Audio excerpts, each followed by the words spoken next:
The extension task that was set, everybody should be able to draw a diagram of an atom showing nucleus, protons, neutrons and electrons.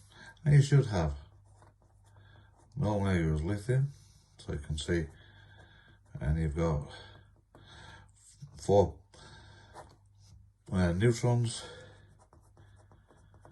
for the 4, protons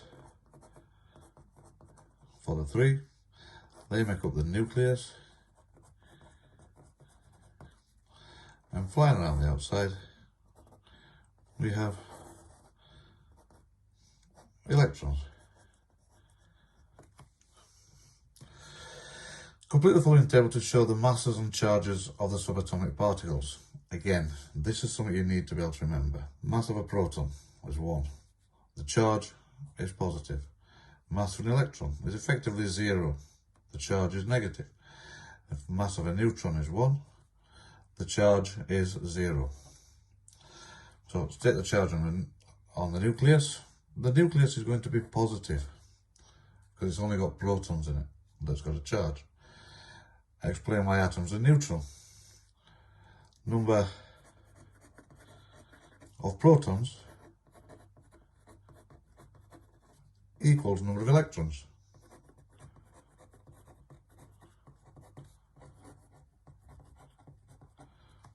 Okay. Data book.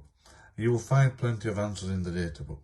First thing there we've got element, lithium. You should be able to find the atomic number of lithium. It's going to be 3. Melting point. So we have lithium, which has got an atomic number 3. Sodium, atomic number of 11. Potassium, 19. Rubidium, 37. Cesium, 55. And francium, which is going to have a number of 87. All right. These are all in the same group. So you should be able to see something here when we look at the melting point, which is something you pick up on page 5 of the data book. The melting point of lithium's 181. Sodium, 98. Potassium, 63. Rubidium, 37. Cesium, 28. And francium, there's never been that much made to be able to give its melting point, but it's going to be less than 25. So what's the relationship between atomic number and melting point for the group 1 elements? We can see as the atomic number increases, the melting point decreases.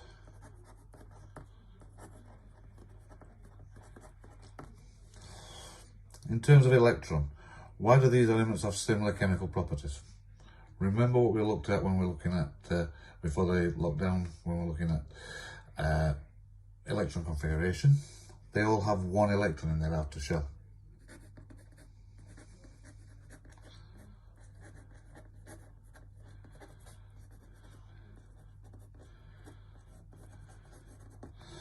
And what name is given to these?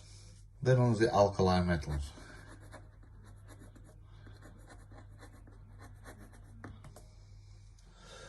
Apologies for the numbers that seem to have moved slightly, but question number 6, so state the number of protons, electrons and neutrons in the following atoms. So we've got protons, electrons, neutrons. First one's fluorine. We can see the number of protons is 9 because it's got atomic number of 9. That means it must also have 9 electrons. 19 take away 9 will give us the 10 neutrons. Continue this across with potassium. We can see it's got an atomic number of 19. Therefore, it must have 19 electrons as well.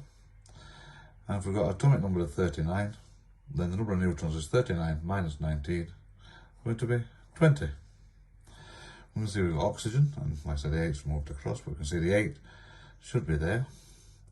So we've got 8 protons. That means we've got 8 electrons. And as we've got an atomic mass of 16, we must have 8 neutrons. And the same with the last one here. 12. Right? So we must have 12 protons. That will mean we also have 12 electrons, as well as 25 for the atomic mass. So we must have 13 neutrons.